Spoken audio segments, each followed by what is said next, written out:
Subscribe Muhammad Amjad Nadwi, Indian Islamic scholar.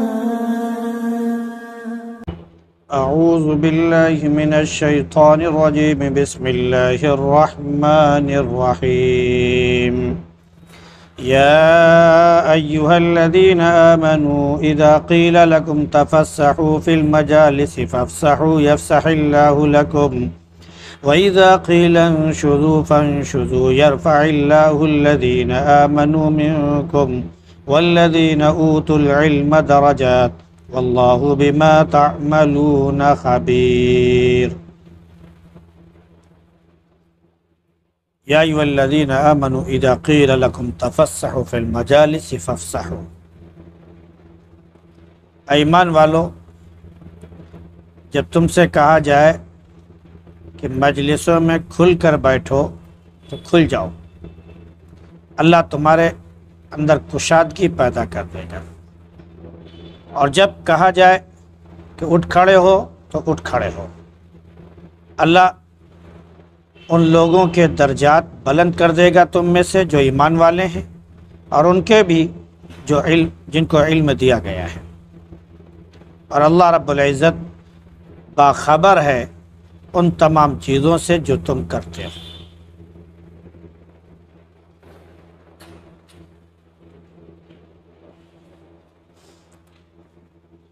گزشتہ آیات میں اس بات کا ذکر تھا کہ جب دو سے زیادہ لوگ موجود ہوں، 3 ہوں، 4 ہوں، 5 ہوں، 6 ہوں، جو بھی ہوں، تو آپس میں سرگوشی اس طرح نہ کریں کہ دوسرے کو تکلیف ہونے لگے اور اس کو یہ احساس ہو کہ شاید ہمیں مجلس میں سمجھا ہی نہیں گیا، یا یہ کہ ہمارے تعلق سے یہ لوگ آپس میں کانا پھوسی کر رہے ہیں۔ ہاں، بہت بھیڑ ہو جہاں پر ایک دوسرے کا خیال نہیں ہوتا ہے، پھر وہاں پر آپس میں ایک دوسرے سے بات کریں، اس میں کوئی مذاکرہ نہیں ہے، لیکن جب 2-4 لوگ موجود ہوں صرف، تو وہاں پر ایک کو چھوڑ کر باقی آپس میں سرگوشی کریں، کان میں ایک دوسرے کے پھسکے اور ایک دوسرے سے چپکے بات کہیں کہ سامنے والے کو تکلیف ہونے لگے، اس سے شریعت نے منع کیا ہے اور اعلان کر دیا ہے کہ یہ منافقوں کا کام ہے جو ایمان والوں کو تکلیف پہنچانا چاہتے ہیں۔ اس لیے تم گناہ، ظلم و زیادتی اور رسول اللہ صلی اللہ علیہ وسلم کے نافرمانی کے تعلق سے سرگوشی مت کرو۔ ہاں، جب بھی اگر کوئی اس طرح کی بات کرنی ہو خاموشی کے ساتھ کوئی، تو تقوی پر اور نیکی کے لیے کرو اور اللہ سے ڈرو، کیونکہ تم سب کو اللہ کے پاس جمع ہونا ہے۔ یہ اس طرح کی جو سرگوشیاں ہوتی ہے، کانا پھوسی، یہ شیطان کا کام ہے، کیونکہ وہ تو چاہتا ہے کہ ایمان والوں کو رنجیدہ کر دے، حالانکہ یہ شیطان ان ایمان والوں کو کوئی نقصان نہیں پہنچا سکتا بغیر اللہ کی اجازت کے، بغیر اللہ کے حکم سے۔ اس لیے مومنوں کو چاہیے کہ صرف اللہ کی ذات پر بھروسہ رکھیں۔ اب اس کے بعد جس آیت کی تلاوت ہوئی، اس میں مجلس کے آداب بتائے گئے ہیں۔ مجلس کے اپنے آداب ہیں، اس طرح نہ بیٹھے کہ دوسرے کو تکلیف ہونے لگے، اس طرح آ کر کوئی شخص نہ جم جائے کہ بعد میں آنے والا شخص اگر کچھ اپنے بڑے سے کوئی مسئلہ پوچھنا چاہے، کوئی بات دریافت کرنا چاہے، تو اس کو موقع نہ ملے، بس آگے بیٹھے ہوئے ہیں سو بیٹھے ہوئے ہیں، پیچھے والا کھڑا ہے تو وہ کھڑا ہے۔ اس طرح نہ بیٹھیں کہ بعد میں آنے والے کے لیے گنجائش نہ ہو، بلکہ حکم یہ دیا گیا ہے کہ جب بیٹھیں تو جب جگہ ہے تو جس طرح ہے اس طرح بیٹھیں، اور اگر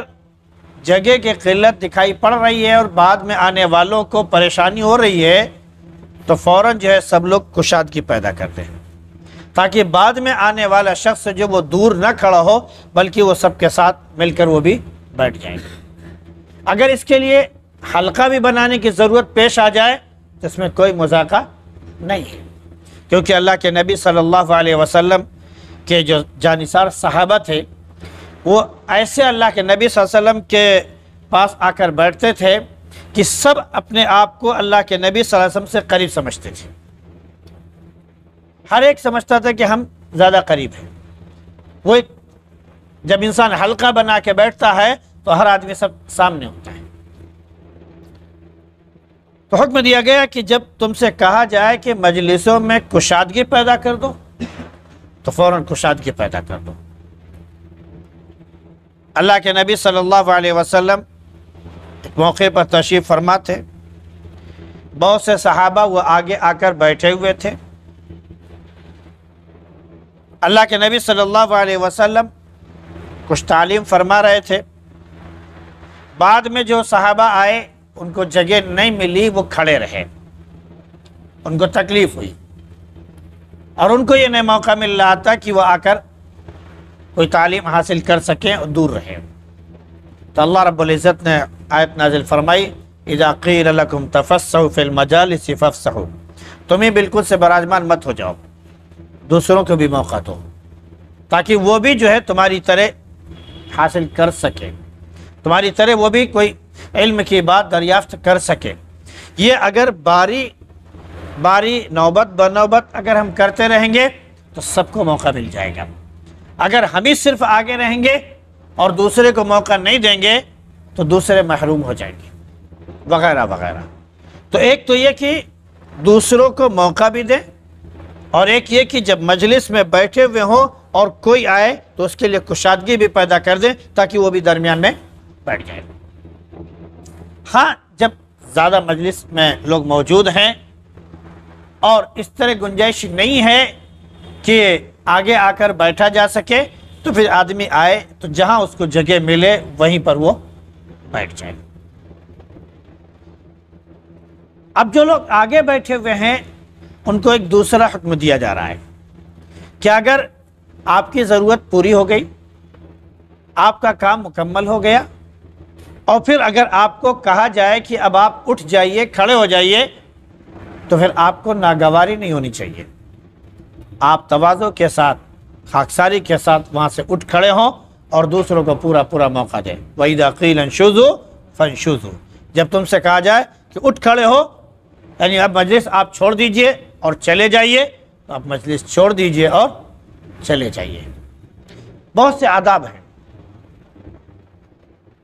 واقعات بھی اس طرح کے بڑے مشہور ہیں۔ ایک واقعہ حضرت سید احمد شہید رحمۃ اللہ علیہ کا ہے کہ جب ہندوستان میں لوگوں نے یہ فتویٰ دے دیا کہ ہندوستانیوں پر حج فرض نہیں ہے تو انہوں نے کہا کہ حج فرض ہے، اور خود بھی گئے اور ہزاروں کی تعداد میں لوگوں کو لے کر گئے۔ آخر میں جب وہ غالباً کلکتے سے جہاز کی سواری ہوئی تو عورتوں کے لیے الگ کشتی بنائی گئی، مردوں کے لیے الگ، اور وہ عورتوں کی کشتی اتنی بھر گئی کہ پھر اس میں مزید گنجائش نہیں تھی، اس میں ان کی زوجہ بھی تھی۔ جب دیکھا کہ ایک خاتون کے لیے عورتیں ہٹ نہیں رہی ہیں، جگہ نہیں دے رہی ہیں، ان سے کہا جا رہا ہے کہ جیسے اتنے لوگ بیٹھے ہوئے ہیں، ایک خاتون اور ہیں وہ بچی ہوئی ہیں، ان کو بھی اس میں سوار کیا جائے، کوئی تیار نہیں تھا اس کے لیے۔ تو انہوں نے اپنی زوجہ کا نام لے کر کہا کہ فلاں کشتی سے اتر آئیں اور باہر آ جائیں، اور یہ جو خاتون باہر ہیں ان کو بیٹھنے کا موقع دیں۔ وہ فوراً باہر آئی اور ان خاتون کو جو ہے اس میں بیٹھنے کا موقع دیا گیا، اور پھر یہ سید احمد شہید اور ان کی جو زوجہ تھیں، جو اور بھی قافلہ جو مردوں کا تھا، جو پیدل والے تھے، ان کو پھر ساتھ میں لے کر آگے بڑھے۔ وَإِذَا قِيلَ انشُزُوا فَانشُزُوا، جب کہا جائے اٹھ کھڑے ہو تو پھر اٹھ کھڑے ہو۔ وہاں پر یہ نہیں کہ ہم جمے رہے۔ ایک بزرگ کا واقعہ اس طرح بیان کیا جاتا ہے کہ ایک صاحب ان کی عیادت کے لیے گئے اور بڑے عقیدت مند تھے وہ اپنے بزرگ کے، آئے اور بیٹھ گئے، تیمارداری میں بھی لگ گئے، عیادت بھی کر رہے ہیں۔ اب عیادت میں اتنی دیر وہ بیٹھے رہے کہ ان کے بزرگ، ان کے حضرت کو تکلیف ہونے لگی، لیکن اپنے اخلاق، اپنے تحمل کی وجہ سے وہ کہہ نہیں پا رہے تھے۔ لوگ آتے تھے جاتے تھے، وہ وہیں پر براجمان تھے۔ ایک مرتبہ اتفاق سے ایک صاحب آئے اور پھر جانے لگے تو انہوں نے اجازت مانگی اور اس کے بعد گئے تو دروازہ کھلا رہ گیا۔ تو ان صاحب نے کہا حضرت اگر حکم ہو تو دروازہ بند کر دیں۔ تو ان کے حضرت نے کہا جی ہاں دروازہ بند کر دیجئے، لیکن برائے کرم باہر سے دروازہ بند کر دیجئے، لیکن باہر سے بند کر دیجئے، اندر سے۔ گویا کہ یہ انہوں نے ایک تعلیم بھی دے دی کہ اتنی دیر عیادت کے لیے نہ بیٹھا جائے کہ مریض کو تکلیف ہونے لگے۔ ہاں دوسروں کو بھی موقع دیں، بس تھوڑی دیر بیٹھیں، حال دریافت کریں اور تھوڑی دیر رہیں، دعا دیں اور اس کے بعد رخصت ہو جائیں، کیونکہ مریض بہت دیر برداشت نہیں کر پاتا ہے۔ وہ ایک تو رات میں تکلیف کی وجہ سے جگ رہا ہوتا ہے، اور بھی بہت سے اس کی تکلیفیں ہوتی ہیں، لیکن ان تکلیفوں کی وجہ سے اب اس کو مزید تکلیف ہونے لگے تو برداشت نہیں کر پاتا ہے۔ تو اسی طرح مجلسوں میں بھی اگر آپ بیٹھے ہوئے ہیں تو آپ اس طرح نہ بیٹھیں کہ آپ اٹھنے کا نام ہی نہ لیں، اور دوسروں آ رہے ہیں اور جا رہے ہیں اور آپ وہ بالکل وہیں پر براجمان ہیں، یہاں تک کہ جو سامنے والا موجود ہے، چاہے وہ آپ کا معلم ہو، مدرس ہو، یا جو بھی آپ کو تعلیم دینے والا موجود ہو، جو بھی آپ کا خیر خواہ اور رہنما موجود ہو، اس کو آپ کی ذات سے تکلیف ہونے لگے، یہ نہ کریں۔ اذا قیل انشدوا فانشدوا، اگر آپ یہ کریں گے تو جان لیں کہ یرفع اللہ الذین آمنوا منکم والذین اوتوا العلم درجات، آپ میں سے جو ایمان والے ہیں اللہ ان کے درجات بلند کرے گا۔ ایمان ایک تو یہ کہ جو ہم کلمہ لا الہ الا اللہ پڑھتے ہیں یہ، اور دوسری یہ کہ ہمارے اندر ماننے کی بھی صلاحیت ہو، ماننے کی بھی طاقت ہو، کہ جب ہم سے کہا جائے تو ہم اس کو مان لیں۔ ایسا نہ ہو کہ ہم سن تو رہے ہیں اور ماننے کے لیے تیار نہیں ہیں، ماننے کی بھی صفت ہمارے اندر پیدا ہو جائے۔ تو اللہ نے فرمایا کہ ہم اس کے درجات بلند کر دیتے ہیں۔ اب جہاں تک درجات کی بلندی کی بات ہے تو ایمان والوں کے درجات ان کے ایمان کے اعتبار سے ضرور بلند ہوں گے۔ اگر ذکر والی مجلس موجود ہے ان کے درجات ضرور بلند ہوں گے، لیکن یاد رہے کہ اگر کوئی مجلس ایسی لگی ہوئی ہے جس میں علم سکھایا جا رہا ہے، جس میں تعلیم دی جا رہی ہے، تو علم والوں کی جو مجلس ہے وہ ذکر والوں کی مجلس سے زیادہ افضل ہے۔ حضرت عمر رضی اللہ عنہ بیان کرتے ہیں کہ نبی کریم صلی اللہ علیہ وسلم ایک مرتبہ مسجد میں تشریف لے گئے تو دو گروپوں میں لوگ بیٹھے ہوئے تھے، دو جلسے بنے ہوئے تھے، ایک ذکر والوں کی مجلس تھی اور ایک جو ہے علم والوں کی مجلس تھی جہاں پر تعلیم و تعلم ہو رہا تھا۔ اللہ کے نبی صلی اللہ علیہ وسلم ایمان والوں کے پاس گئے اور فرمایا کہ اللہ نے فرمایا کہ یرفع اللہ الذین آمنوا منکم، تم میں سے جو ایمان والے ہیں، ذکر کرنے والے ہیں، اللہ ان کے درجات جو ہے بلند فرمائے گا، ان کے اپنے ذکر ان کے ایمان کی وجہ سے۔ پھر آ کر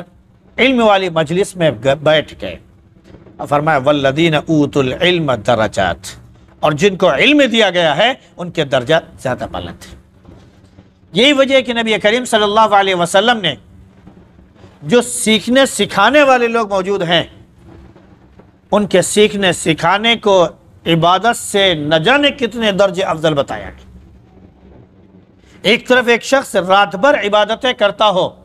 وہ ذاکر و نوافل میں مشغول ہو، اور ایک عالم صرف جا کر وہ سو گیا ہے، تب بھی اس کو اس سے زیادہ افضل بتایا گیا۔ کیوں؟ کیونکہ وہ تعلیم و تعلم میں لگا ہوا ہے۔ شیطان کو سب سے زیادہ گرا اگر کوئی چیز گزرتی ہے تو وہ یہی ہے کہ اگر کسی کی تعلیم کی وجہ سے، رہنمائی کی وجہ سے کوئی شخص سیدھے راستے پر آ گیا تو اس کی نیند اڑ جاتی ہے، اس کی نیند حرام ہو جاتی ہے، وہ بے چین ہو جاتا ہے، وہ اور اس کا پورا کنبہ بے چین ہو جاتا ہے کہ آخر فلاں کیسے راستے پر آ گیا اس کو بہکانے کی کیسے کوشش کی جائے۔ تو ایک شخص اگر راستہ دکھانے والا موجود ہے، تعلیم دینے والا موجود ہے، وہ پوری عبادت والی مجلسوں سے کہیں زیادہ افضل ہے۔ اس لیے تعلیم و تعلم کے مجلس زیادہ افضل ہوتی ہے۔ ایک علم کا سیکھنا، ایک مسئلے کا سیکھنا ہزاروں نوافل سے زیادہ افضل ہے۔ کیوں؟ اس لیے کہ اس مسئلے کی وجہ سے، اس علم کی وجہ سے، اس جانکاری کی وجہ سے انسان عبادت میں اپنے کیا بولتے ہیں کہ صحت پیدا کر لے گا، درستگی اس کے آ جائے گی۔ اسی لیے عمل جو ہے وہ علم کے ساتھ زیادہ بہتر ہے بنسبت بغیر علم کے۔ تو اللہ کے نبی صلی اللہ علیہ وسلم نے علم والے مجلس کو بتایا کہ ان کے درجات زیادہ بلند ہیں، اور پھر آپ کو معلوم ہونا چاہیے کہ تم جو کچھ بھی کر رہے ہو، چاہے جہاں پر بھی ہو، مجلس میں ہو، تنہائی میں ہو، عبادت کر رہے ہو یا تعلیم دے رہے ہو یا کیا کام کر رہے ہو، واللہ بما تعملون خبیر، اللہ سے ڈرو، ورنہ جان لو کہ اللہ ہر چیز سے باخبر ہے، تمہارے ایک ایک عمل سے واقف ہے، اور اس کو علم ہے، اور وہ احاطہ کیے ہوئے ہے، اور وہ ایسی ذات ہے کہ وہ کبھی بھولتی بھی نہیں ہے۔ اللہ جانتا ہے، اور ایسا جانتا ہے کہ لا یضل ربی ولا ینسا، نہ وہ گمراہ ہوتا ہے اور نہ ہی وہ کبھی بھولتا ہے۔ اللہ رب العزت ہم سب کو اپنے ذات پر کم حق و ایمان کی، اور جو اس نے تعلیم ہماری رہنمائی کے لیے بھیجی ہے اس پر عمل کی توفیق نصیب فرمائے۔ سبحان اللہ بحمدہ، سبحانک اللہم وبحمدک، ونشہد ان لا الہ الا انت نستغفرک ونتوب الیک۔